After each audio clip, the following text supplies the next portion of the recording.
ఓం శాంతి. మనలో ఉండే బద్ధకాన్ని దూరం చేసుకోవడానికి మనకు లోపల నుండి ఉత్సాహం, జోష్, అలానే జీల్ ఉండవలసిన ఉత్సాహం మనకి మనం పుట్టించుకోవాల్సిన అవసరం ఉంది. ఈ విషయంలో జగదీష్ అన్నయ్య గారి ఉదాహరణ ఎంతో స్ఫూర్తిదాయకమైనది. అన్నయ్య తన జీవితంలో ఎంతో అలర్ట్గా మరియు ఖచ్చితత్వంతో ఉండేవారు.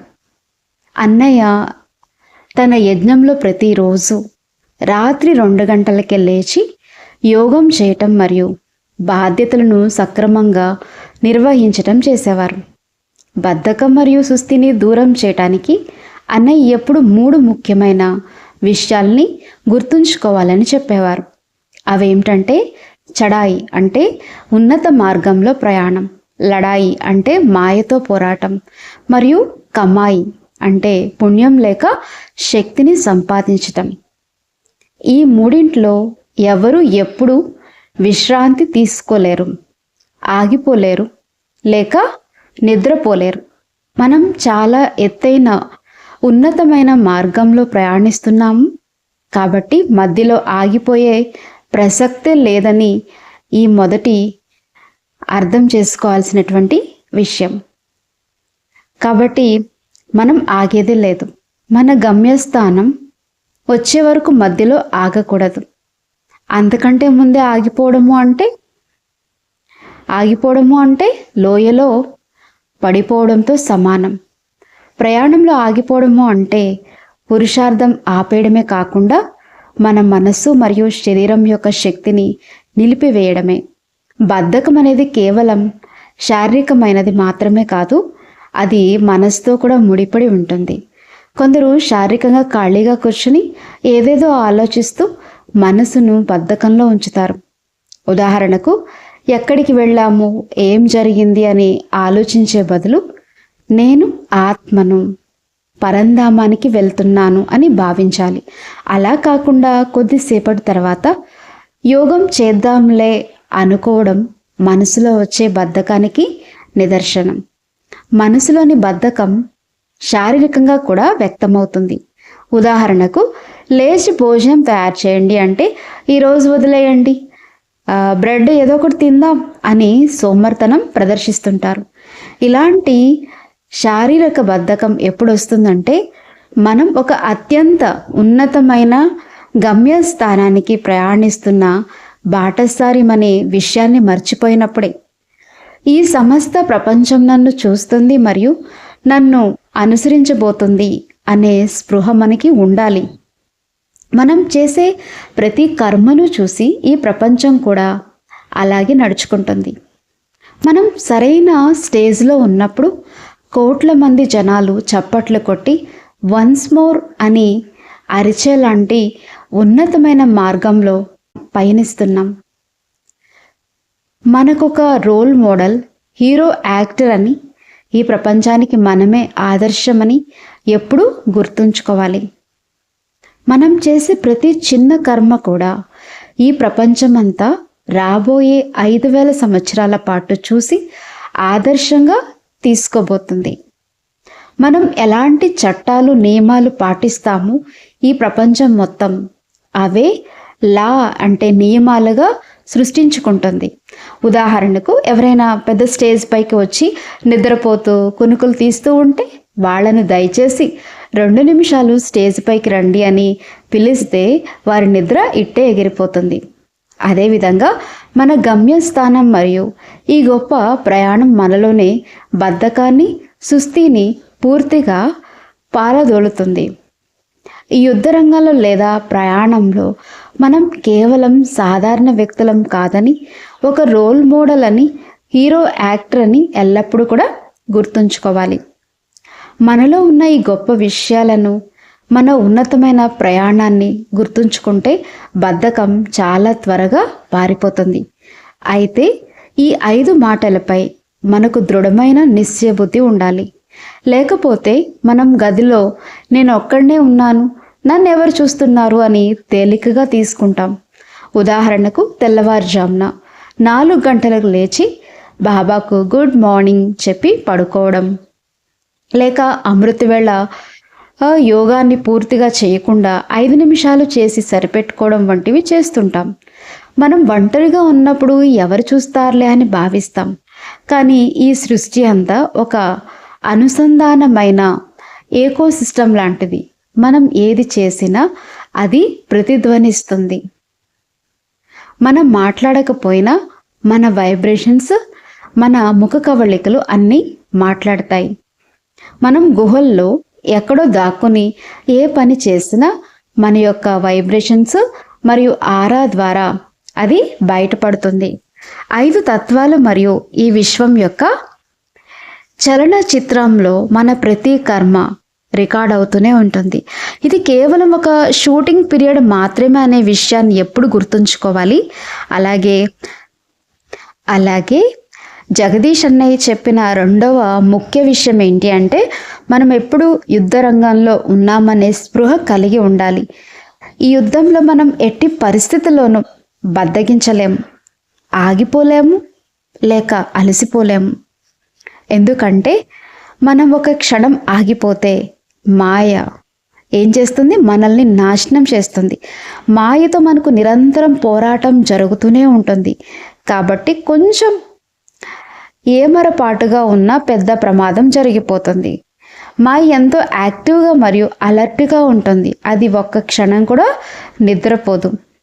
మాయ ఒక్క క్షణం కూడా నిద్రపోదు. మరియు దానికి ఎంతో బలమైన కాపలాదారులు ఉంటారు. ఒక మొల్లిలో బాబా చెప్పినట్లుగా మాయ అనేది ఆయన కూతురు లాంటిది.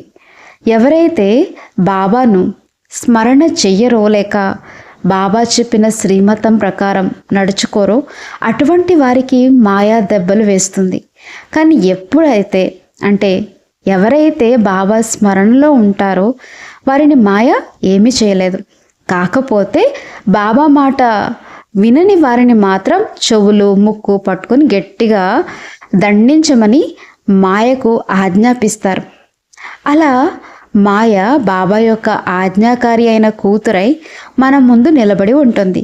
కాబట్టి మనం విజయం సాధించే వరకు వెనుకంజ వేయకూడదు. ఈ యుద్ధరంగంలో మనం ఏ మాత్రం అలసిపోకుండా, ఆగిపోకుండా, పారిపోకుండా దృఢంగా నిలబడి విజయం సాధించి తీరుతామని మనం ఖచ్చితంగా తీరుతాం. అవునా కదా? చెప్పండి. మాయ ముందు మనం ఎప్పుడు భయపడకుండా విజయం సాధిస్తామని పూర్తి నిశ్చయ బుద్ధితో ఉండాలి. మాయ అనేది కేవలం కాగితపు పులి లాంటిది. ఎందుకంటే దైవిక మరియు ఈశ్వరీయ శక్తుల ముందు మాయా శక్తులు ఏ పాటివి కావు. కాబట్టి అది మనను ఏమీ చేయలేదు.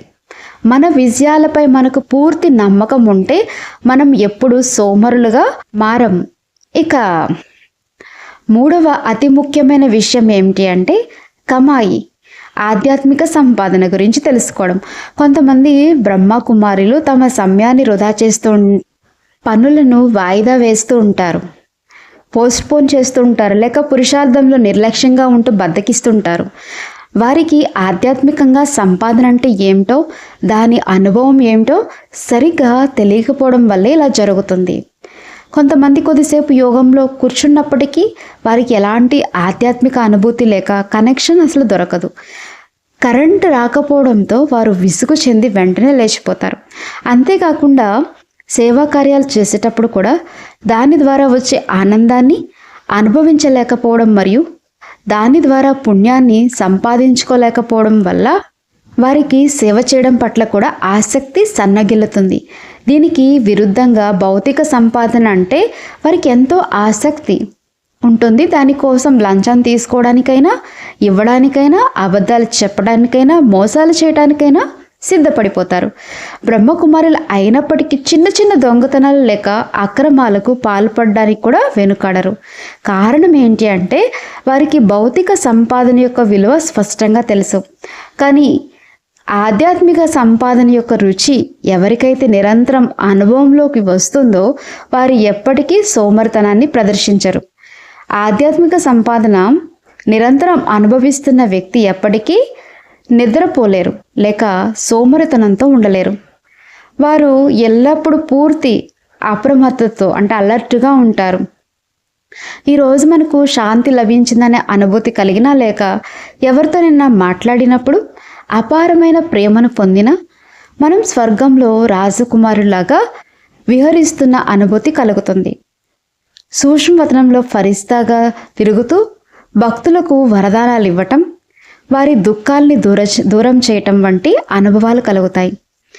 బాబాపై ఉండే ఆకర్షణ నిరంతరం కొనసాగుతుంటే ఆధ్యాత్మిక సంపాదన పొందుతున్న వ్యక్తి ఎట్టి పరిస్థితుల్లోనూ విశ్రాంతిని తీసుకోలేరు. వారు వెంటనే మరింత ఉత్సాహంతో అప్రమత్తమై ముందుకు సాగుతారు. అంతేకాని బద్ధకంతో సమయాన్ని వృధా చెయ్యరు.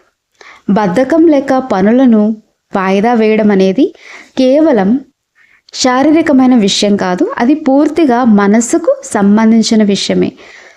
మనం పురుషార్థంలో అలసిపోయినప్పుడు లేక బద్ధకించినప్పుడు ప్రతి క్షణం మమ్మ దాది ప్రకాశమణి లాగా అత్యంత ముఖ్యమైన మరియు చివరి క్షణంగా భావించాలనే విలువను మనం మర్చిపోతాం.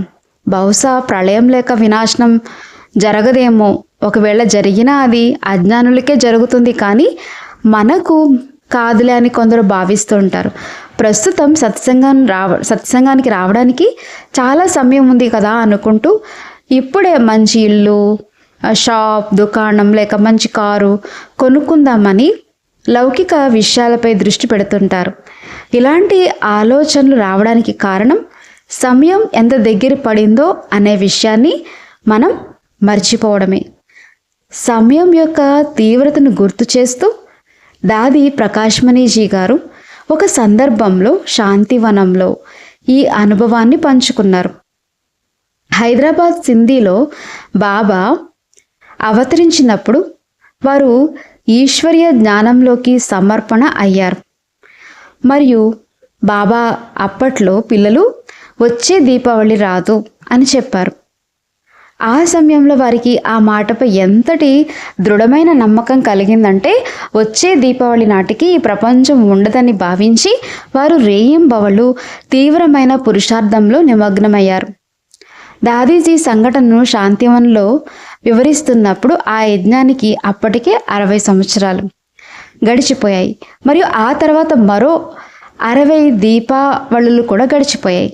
అయినప్పటికీ వచ్చే దీపావళి రాదు అనే ఆ తొలినాటి దృఢమైన స్మృతి, బాబా ఇచ్చిన హెచ్చరిక తనకు నేటికి అలాగే గుర్తుందని దాది ఎంతో స్పష్టంగా చెప్పేవారు. మనమందరం ఈ జ్ఞానంలోకి ప్రవేశించినప్పుడు ప్రపంచం యొక్క పరిస్థితులు పూర్తిగా మారిపోనున్నాయని, ఇక వెంటనే వినాశనం జరగబోతుందని భావించే వచ్చాం. అందువల్ల కొద్దిసేపు పవిత్రంగా ఉందాం, కొద్దిసేపు బంధువుల సాంగత్యానికి దూరంగా ఉందాం, ఎందుకంటే వినాశనం ఇప్పుడే జరిగిపోతుందని అందరూ అనుకున్నారు. కానీ వినాశనం జరగలేదు. అలా చాలా కాలం గడిచిపోవడంతో కొందరు అసలు వినాశనమే జరగదని గట్టిగా నిర్ణయించుకున్నారు. దాంతో కలియుగాన్ని అంతం చేయడానికి సిద్ధపడే బదులు మళ్ళీ కలియుగంలోనే తమ జీవితాన్ని చెక్కదిద్దుకోవడానికి ప్రయత్నిస్తుంటున్నారు. ఉద్యోగంలో పదోన్నతి, పెద్ద వ్యాపారం, మంచి స్నేహితులు మరియు మంచి హోదా సంపాదించడం వంటి లౌకిక పనులపై మళ్ళీ దృష్టి పెట్టడం మొదలుపెట్టారు. ఎందుకంటే వినాశనం ఎప్పుడు జరుగుతుంది ఎవరికీ తెలియదు. వినాశనం ఎప్పుడు జరుగుతుందో ఎవరికీ తెలియదు. కాబట్టి కలియుగంలోనూ ఏదో ఒకటి పట్టుకుందామని భావిస్తున్నారు. మనకు లోపల బాబాపై అపారమైన ప్రేమ ఉంది మరియు నిశ్చయబుద్ధి కూడా ఉంది. ప్రతి క్షణం అత్యంత చివరి క్షణమే అనే భావన కూడా మనలో ఉంది. అయితే ప్రస్తుతం మనం వినాశన కాలంలోకి ప్రవేశించాం మరియు వినాశన కాలం అనేది ఇప్పటికే నడుస్తుంది.